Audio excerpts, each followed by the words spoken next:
જય શ્રી કૃષ્ણ. રાધે રાધે. મિત્રો, 11મા અધ્યાયના સારાંશના બીજા ભાગમાં કાલે આપણે પહેલા ભાગ વખતે જોયું કે પ્રજ્વલિત મુખની અંદર પ્રવેશતા વિવિધ યોદ્ધાઓ, રાજાઓ અને કચડાયેલા મસ્તકવાળા જે યોદ્ધાઓના શરીર ભગવાનના દાંત અને વિકરાળ દાઢોમાં ફસાયા છે, ત્યાં ભગવાન જીભથી એમને ચાટી રહ્યા છે. અર્જુને તો આવું ધાર્યું જ નહોતું. આપણે ઘણી વખત બહુ કોઈ નાના વ્યક્તિને જોઈએ છીએ ત્યારે એવું ધાર્યું જ ન હોય કે આ વ્યક્તિ આટલી હદ સુધી, આટલી ઊંચાઈ સુધી પણ જઈ શકશે. અને ત્યારે આપણે એવું થઈ જાય, આપણને જેવું અર્જુનની સ્થિતિ છે એવું આપણને સમાજમાં ઘણી વખત જોવા મળે. પણ સાંસારિક કારણોસર એ હોય તો ત્યારે બહુ સીમિત હોય, બહુ એમનું આયુષ્ય નાનું, એનો સમય ટૂંકો હોય. પણ ઘણી વખત નાનો માણસ આવું કરી બતાવતો. એટલે વિશ્વરૂપ જોવાનું, વિરાટ સ્વરૂપ દર્શન કરવાનો મૂળ હેતુ જ આ છે કે આપણને ઈશ્વરીય તાકાતથી દિવ્ય દ્રષ્ટિ પ્રાપ્ત થાય અને આપણે દરેક વ્યક્તિમાં એ વિરાટ સ્વરૂપને જોઈ શકીએ. વિરાટ સ્વરૂપનો આવું ઉગ્ર અને અતિ ઉગ્ર સ્વરૂપ જોઈ અને અર્જુન છે એ ત્રાહિમામ પોકારી ગયા. કોઈ નાનો માણસ આટલું બધું કરી નાખે તો આપણે પૂછવું પડે, એટલે ભાઈ તું ખરેખર છો કોણ? તું એ જ છો જેને હું ઓળખું છું? અને અર્જુને આ જ પ્રશ્ન ભગવાનને કરે છે કે આખ્યાહી મેં કહ ભવાન ઉગ્ર રૂપ. આ ઉગ્ર રૂપ ધારણ કરેલા તમે છો કોણ? આખ્યાહી, તમે મને કહો કે આ ઉગ્ર સ્વરૂપ ધારણ કરેલા તમે છો કોણ? અર્જુન બધું જ ભૂલી ગયા છે. અર્જુન એ પણ ભૂલી ગયા છે કે આ વ્યક્તિ મારા રથને ચલાવનાર છે, હાથમાં ચાબુક લઈ અને મારા ઘોડાને હાંકનાર છે, આ મારા સગા છે, આમના ભરોસે હું યુદ્ધ કરવા આવ્યો છું. બધું જ અર્જુન ભૂલી ગયા છે. ડરના માર્યા અર્જુનને એવું લાગે છે કે ભગવાન ગુસ્સે થઈ ગયા છે, ક્રોધિત થઈ ગયા છે. અને એટલા માટે અર્જુન ફરીથી પ્રાર્થના કરે છે કે દેવવર પ્રસિદ્ધ, હે શ્રેષ્ઠ દેવતા, હે શ્રેષ્ઠ દેવ પ્રસિદ્ધ, તમે પ્રસન્ન થાઓ. ન હિ પ્રજાનામિ તવ પ્રવૃત્તિ. હું આ તમારી પ્રવૃત્તિને સમજી નથી શકતો, જાણી નથી શકતો કે આ તમે જીભથી જ્યાં ચાટો છો, આ દાઢોની અંદર કચડાયેલા મસ્તકો છે દાંતની વચ્ચે, અને આપનું આવું સ્વરૂપ હું આખ્યાયી મેં કહ ભવાન ઉગ્ર રૂપ. તમે આ ઉગ્ર રૂપ વાળા કોણ છો? ન હિ પ્રજાનામિ તવ, હું તમારી પ્રવૃત્તિને નથી જાણી શકતો, સમજી નથી શકતો. અને ભગવાન એમને અર્જુનને જવાબ આપે છે કે તું મને પૂછે છે ને હું કોણ છું, તો સાંભળ હું કોણ છું. આ બધું તું મારી અંદર ભીષ્મને, દ્રોણને, કર્ણને, રાજાઓને, તારા પક્ષના, સામે પક્ષના યોદ્ધાઓને અંદર જતા જો છો તો હું કાલહ અસ્મિ લોક ક્ષય કૃત પ્રવૃદ્ધ, એકદમ પ્રવૃદ્ધ થયેલો, લોક ક્ષય કૃત, લોકનો ક્ષય કરવા માટે અત્યંત પ્રવૃદ્ધ થયેલો કાલહ અસ્મિ, હું કાળ છું.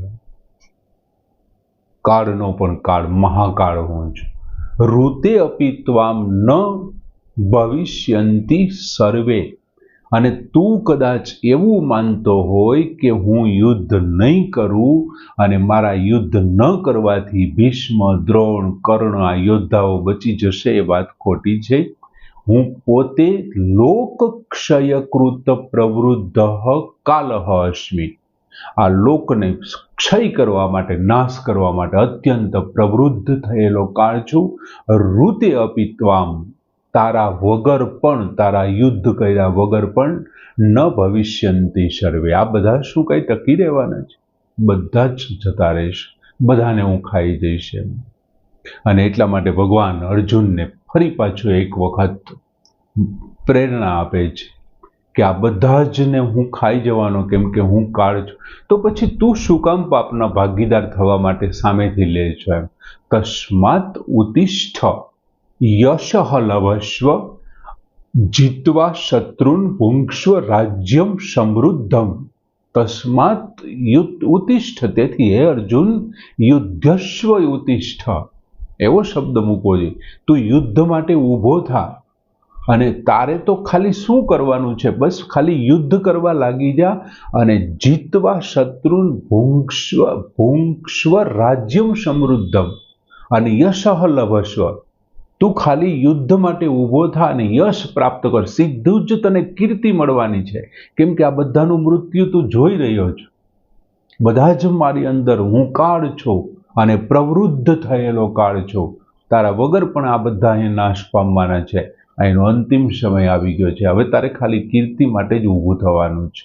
યુદ્ધ કર અને કીર્તિ મેળવ અને આટલું બધું જે સમૃદ્ધ રાજ્ય છે હસ્તિનાપુરનું એમને પ્રાપ્ત કર, એમને તો ભોગવ.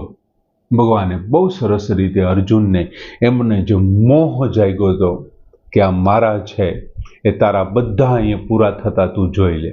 હવે શું કરવાનું છે તારે? હવે બસ માત્ર તું કીર્તિને પ્રાપ્ત કરી લે.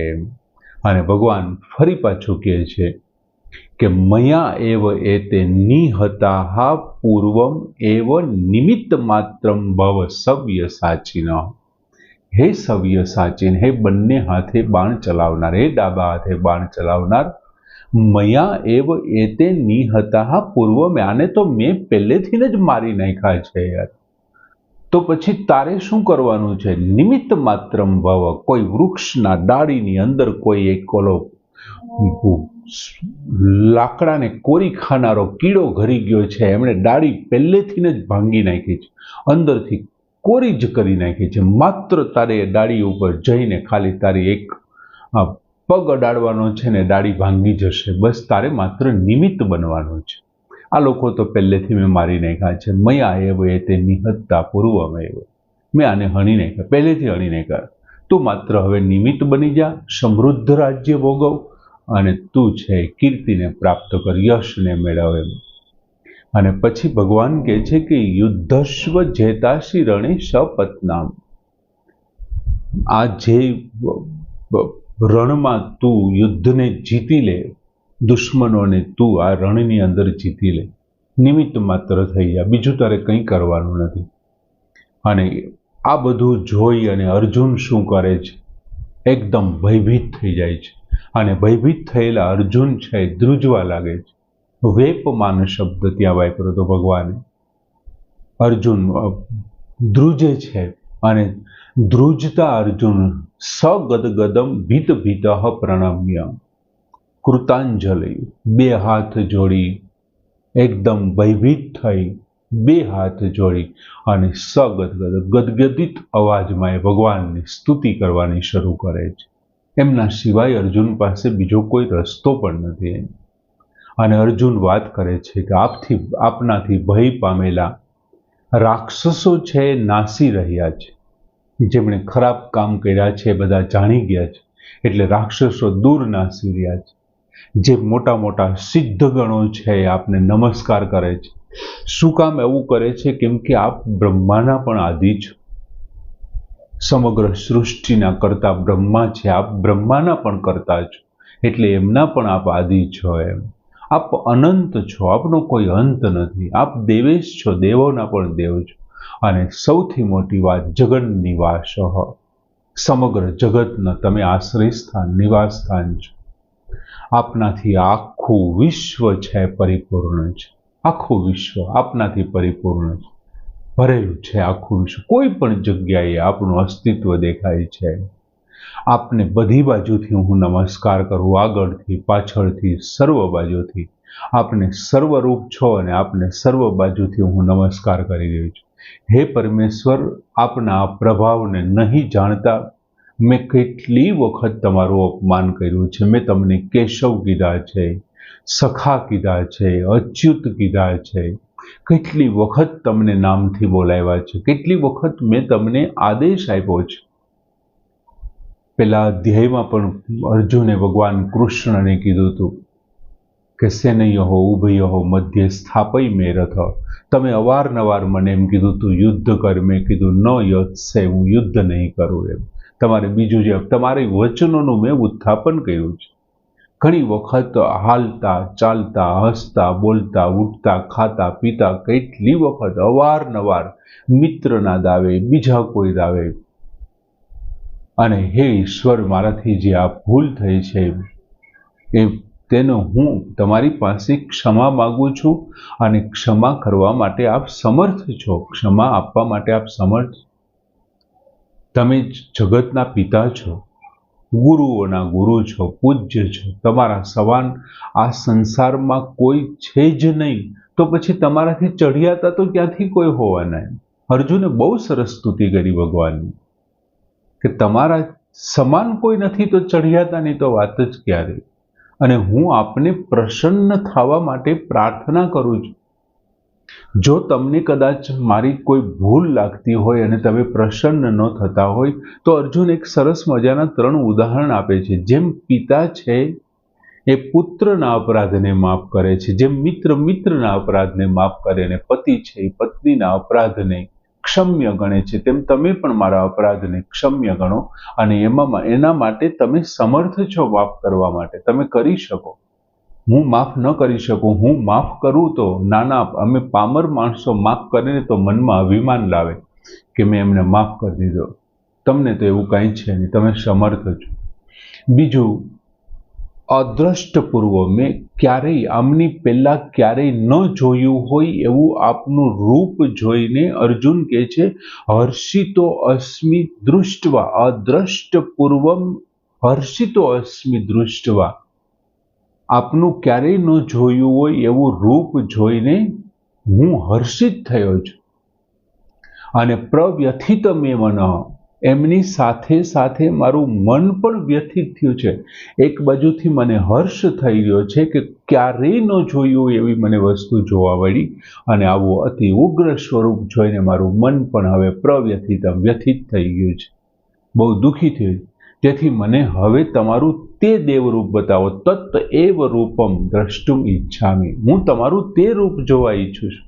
અર્જુને જ્યારે ભગવાનનું તે વિરાટ સ્વરૂપ જોયું ત્યારે બ્રહ્માજી, મહાદેવ, સર્પો, ઋષિઓ આ બધાને જોયા. એમની સાથે સાથે એમણે શંખ, ચક્ર, ગદા અને પદ્મ રૂપ ગદા અને પદ્મ ચતુર્ભુજ રૂપ ધારણ કરેલ ભગવાન વિષ્ણુનું એ સૌમ્ય રૂપ પણ અર્જુને જોઈ લીધું હશે.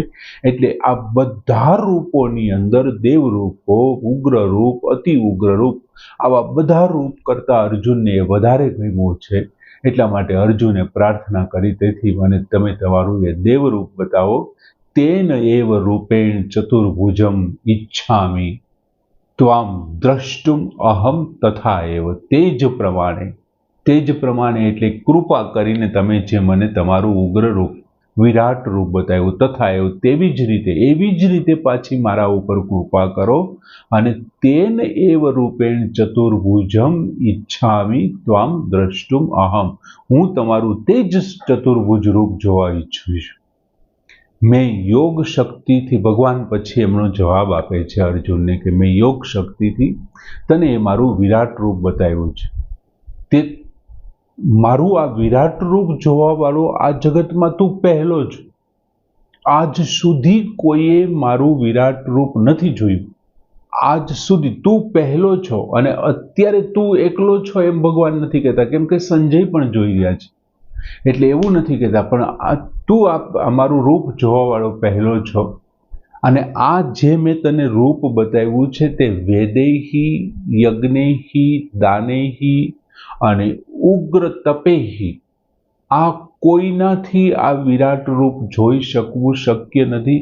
એ માત્ર ને માત્ર તે મારી કૃપાથી, મારી યોગ શક્તિને કારણે, તે મારી કૃપા પાત્રને કારણે તે મારું આ રૂપ જોયું છે. અને તું મને દર વખતે એમ કહે છો કે પ્રસિદ્ધ દેવેશ, તમે પ્રસન્ન થાઓ, પણ તું ખરેખર વ્યાકુળ થામાં, તું એકદમ શાંત પ્રસન્ન મનવાળા થઈ અને તું જ જો આ ચતુર રૂપને ફરીથી તું જો. એક વખત તે જોયું છે અને હવે તું ફરીથી જો. બીજું, હું તને પ્રસન્નતાથી મારું રૂપ બતાવ્યું છે, હું કૃપા કરીને મેં તને બતાવ્યું છે. તો પછી પ્રસન્ન મારે નથી થવાનું, તારા મનને પ્રસન્ન બનાવો, પ્રસન્ન મનવાળો તું થઈ જા. અને પછી અર્જુનને ભગવાન સૌમ્ય ચતુર્ભુજ રૂપ બતાવ્યા પછી માનુષમ રૂપમ, એકદમ સૌમ્ય મનુષ્ય રૂપ ધરી અને અર્જુનને ધીરજ આપે છે, ધૈર્ય આપે છે. ભગવાન પોતાના મૂળ દ્વિભુજ સ્વરૂપમાં આવે છે અને અર્જુન પોતાના મૂળ સ્વભાવને પ્રાપ્ત કરે છે. એ કોણ છે, શું છે, શું કામ આવું થયું, એ બધું જ અર્જુનને ફરી પાછું યાદ આવે. કે પણ છે, ભગવાન એ પણ કહે છે કે આ જે તે રૂપ જોયું તે સુદુદર્શમ ઇદમ, આ મારું જે ચતુર્ભુજ રૂપ છે તે સુદુદર્શ, એમને મુશ્કેલીથી જોવું અત્યંત મુશ્કેલી છે, અને એ રૂપને જોવા માટે અસ્ય રૂપસ્ય અપી દેવસ્ય અપી કાંક્ષિણ, દેવો પણ એમની આતુરતાથી રાહ જોવે છે, એમ કેવું હોય તો કહી શકાય એ પણ લાઈનમાં ઊભા છે. એવું મારું તે રૂપ મારી કૃપા પાત્ર બની અને તે જોયું છે. અને આ રૂપ જોવા માટે માત્ર એક સાધન છે, અને એ છે અનન્ય ભક્તિ. અનન્ય ભક્તિ સિવાય એ શક્ય નથી. અને પછી ભગવાન 55મો શ્લોક આપે છે, અને 55મો શ્લોક આપણા 12મા અધ્યાયનો પાયો નાખે છે, ભક્તિ યોગનો પાયો નાખે. અનન્ય ભક્તિ વિના. અને અનન્ય ભક્તિ એટલે શું? ભગવાને ત્યાં 55મા શ્લોકમાં કીધું હતું કે મત કર્મ કૃત, મારા માટે જે કર્મ કરે છે, મત પરાય, મારે પરાયણ જે છે, અને મત ભક્ત, અને જે મારો ભક્ત છે ને, સ મામેતિ, તે મને પ્રાપ્ત કરી લે છે. મારા માટે કર્મ કરનારો, મારા પરાયણ, મારો ભક્ત છે મને. અને પછી કીધું તું વર્જિત, આપણે શું કહીએ છીએ, કામનાઓથી જે વર્જિત છે, એટલે એમનાથી દૂર છે. અને સર્વભૂતેષુ નિર્વૈરઃ, દરેક પ્રાણીઓ પ્રત્યે જે નિર્વૈર ભાવ છે ધરાવે છે, એ માણસ મને પ્રાપ્ત કરી લે છે. આમ 11મા અધ્યાયના સારાંશ સહિત એ અનંત કોટી બ્રહ્માંડના માલિકાઓએ ભક્તિ યોગ વિશે વાત કર્યા. ભક્તિ માર્ગનો છેલ્લો અધ્યાય, એટલે કે ઈશ્વરને પ્રાપ્ત કરવા માટેના 2 રાજમાર્ગ આપણે પહેલો જોયો કર્મયોગ, કર્મનો માર્ગ, બીજો ભક્તિનો માર્ગ, અને એનો છેલ્લો અધ્યાય ભક્તિ યોગ આપણે કાલ 12મો અધ્યાય શરૂ કરીશું. એ કોટી કોટી વંદન સાથે પ્રભુને પ્રાર્થના કરીએ કે અર્જુનની શક્યતાઓ નહોતી, છતાં તમે એમને શક્યતાઓ આપી. ચોખ્ખું કીધું પણ ખરું કે તું આ ચર્મ ચક્ષુથી ન જોઈ શકે, હું તને દિવ્ય દ્રષ્ટિ આપું, તું મારા અનંત રૂપને જો, સેંકડો હજારો રૂપને જો.